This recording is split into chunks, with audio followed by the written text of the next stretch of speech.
Your first comedian of the night, very funny young lady. She has been tearing it up on every stage that she's been at. She's from the area. She's a local girl. Very, very funny. Please make her feel welcome at the Shooter Show. The one and only Stephanie Michelle Clarke, everybody.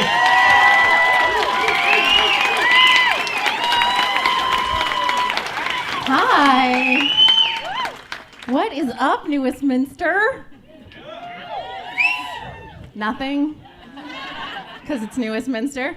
See that smooth move? I keep my jokes in my bra because I'm classy. I bet you if I asked you now how many single ladies there are in the crowd, I'd get a way better response than Steve. I'm not going to try to have sex with any of you. I am single, though. I'm just going to give you a minute to let the shock of that set in. I know you're like, what? She's single? But it's true. Maybe more shocking than that is that I haven't always been single. I was actually married until a couple of years ago, so I've pretty much been in like recovery from that for the last couple of years. That was a weird thing getting split up because I went through some pretty fucked up phases. Like the first little while, it was a pretty big mess. I think the best way to describe it would be that I was kind of like that before person on the antidepressant commercial. You know that woman? She's like looking out the window in black and white. It's always raining because it was filmed in Vancouver. But then I thought about it and I was like, well, I guess it's better than being the after, right? What with all the nausea, fatigue, sexual side effects, and anal leakage. Because if I wasn't feeling down and then I just started to like leak stuff from my asshole, that might get me down a little bit. Maybe even like clinically depressed. Speaking of oozing assholes, my ex-husband, you see what I did there? I'm really glad you laughed because I never actually wrote a punchline to that joke. I was just like super bitter. Anything to get a little dig in was worth it. Things got better after that, after I got through that phase, and not great. I was still like very, very single, like super celibate. It's a period of time that I like to call the time that I decided to see how long it takes a hymen to grow back. Okay? In case you're wondering, the answer to that question is not 2 years. So there, hit you with some knowledge there. Sometimes I tell that joke and nobody laughs. They're just like, oh. Like, I don't understand why that would be, because it's clearly a joke, right? Like, I'm not thinking I'm not at home harvesting hymens. Like, I know I'm not going to see that sucker again. I haven't had that since I was like 11 years old, right? When I fell off the couch and it broke. If you were thinking something different, you're disgusting. Actually, I used to talk a lot more in my set about being divorced and, going through the whole thing. But then people started to recognize me for it. Like, they didn't know my name, but I'd show up to do a show and they'd be like, oh, hey, it's Divorce Girl. And I was like, I need to write some new material. For anything else, it just sounds like the saddest superhero ever. But things did pick up, they kind of came around. Like, I actually did hook up with a guy recently.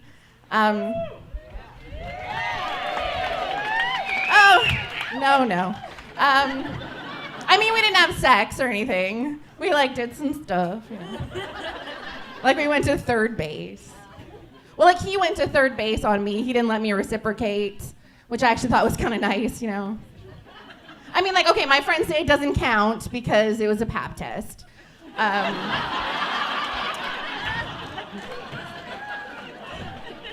I'm pretty sure they're just jealous, though, because that means that, my boyfriend's a doctor.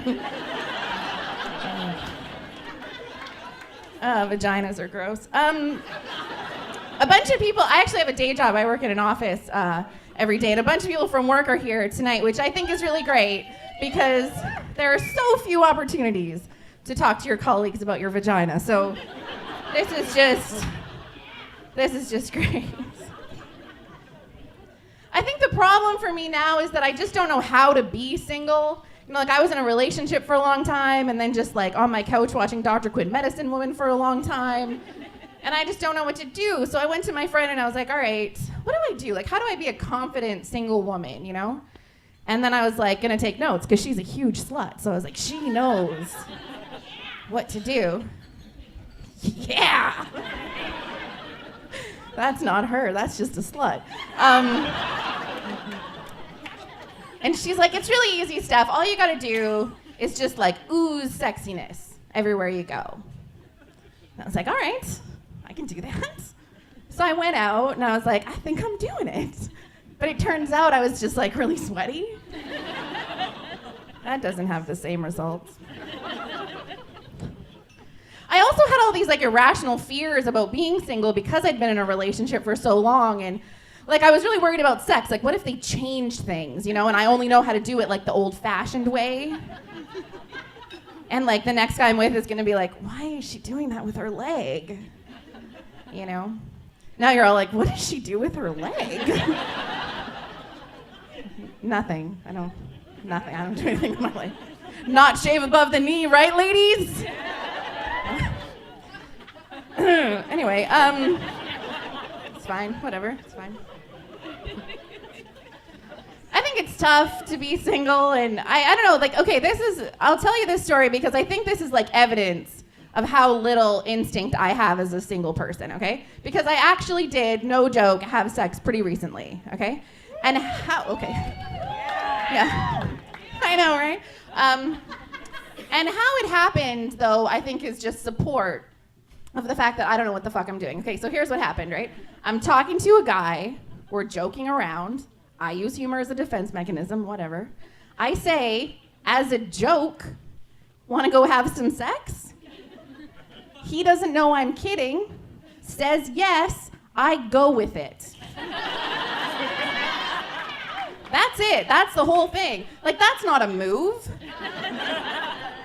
I can't take credit for accidentally hitting on someone.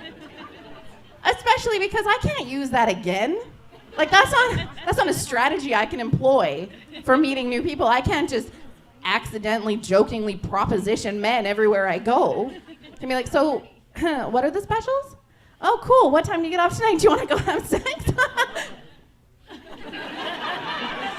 Okay, I'll just have the chicken then. That's fine. And it sounds bad, but like, okay, because I had like sex 0 times in 2011, and then 1 time in 2012. And that just sounds like a really pathetic girl telling you about her sex life, right? But in my mind, I think that's great because mathematically, I've increased 100%. So like, if you just look at the numbers, I'm doing pretty well. So I feel pretty good about that. It's not that guys don't like me. I have a lot of guy friends. You know, like if guys like to hang out with me, they think I'm really cool and I'm funny or whatever. Not quite the same thing. Like I had a guy friend the other day that was like, oh, Steph, you're just so huggable. Huggable? That's not quite the same. I mean, it's nice, but you don't get the same stories out of that. You know, like it's not the same as being like fuckable. Right? Because I can't go to my girlfriends and be like, oh my God, you guys, I was totally hugging this guy the other day. Like so hard. It lasted for like 3 seconds. I swear to God, he used both arms. I would like to meet somebody, all jokes aside. Well, not all jokes, because then it would just be me talking to you and that would be pointless. I think it's really hard in Vancouver, though, to meet people because the cost of living here is pretty high, right? Like when I go out, drinks and bars are too expensive for me to get like the amount of drunk that I would need to be attracted to men in like bedazzled jeans. Like if your pants look like some kind of arts and crafts project, we might not have a lot to talk about. Or the other thing that I've noticed is these guys who have no sense of humor, so they just wear something stupid on their t-shirts. You've seen these guys? Like I went out last weekend in Vancouver, there was a guy that had a shirt on that said, "It ain't gonna suck itself." I was like, I'm pretty sure it's tried.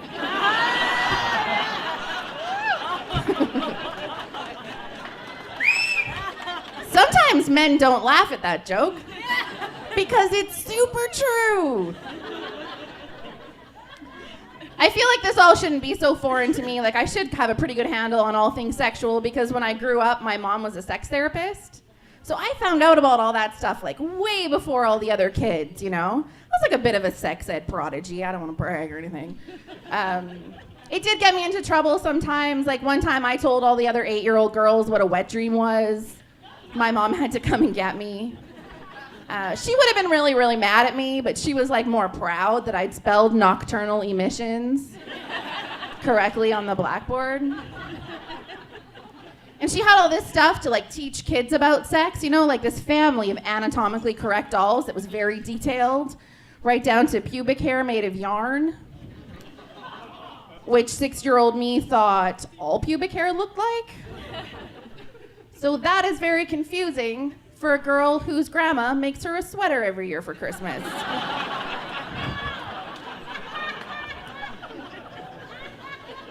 I was especially confused when she said she wanted to teach me to knit, and I was like, I don't think I can.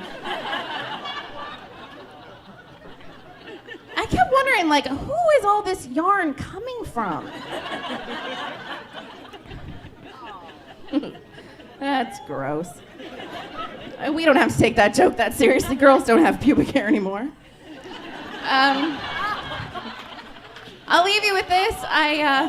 There are some people that are very excited about girls not having pubic hair on this side of the room.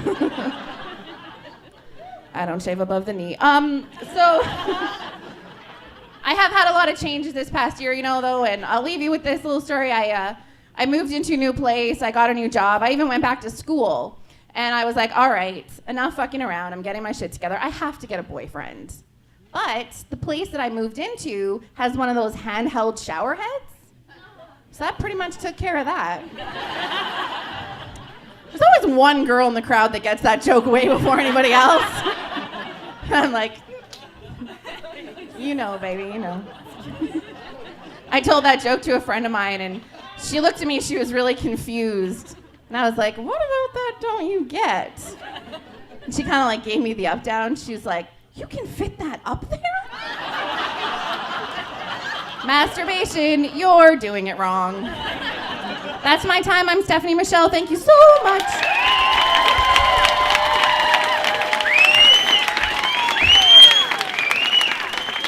Stephanie Michelle Clarke, everybody. Keep it going.